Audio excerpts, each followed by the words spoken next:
शहापूर शणवे मार्गावर बामणे फाट्याजवळ अपघात। कार व रिक्षाची धडकून झाला अपघात। अपघातात तिघेजण जखमी, उपचारासाठी रुग्णालयात दाखल।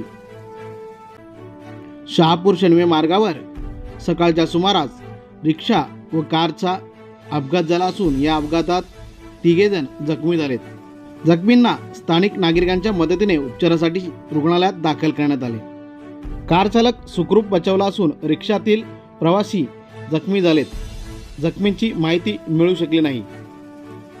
अपघातात दोन्ही गाड्यांचे मोठ्या प्रमाणात नुकसान झाले। स्थानिकांनी या अपघातात मदतकार्य केले।